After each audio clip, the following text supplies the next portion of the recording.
Um menino de 10 anos sobreviveu ao naufrágio de um barco turístico no Vietnã.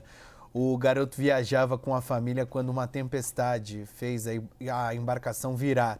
Ele conseguiu se refugiar em um bolsão de ar formados em casos de naufrágios. Segundo a imprensa local, a criança foi levada a um hospital próximo. Ele não tinha ferimentos graves e não foram divulgadas informações sobre a família. De acordo com o governo, 38 pessoas morreram e 10 foram resgatadas até o momento. Ao todo, o barco transportava 53 pessoas. As autoridades continuam as buscas por desaparecidos.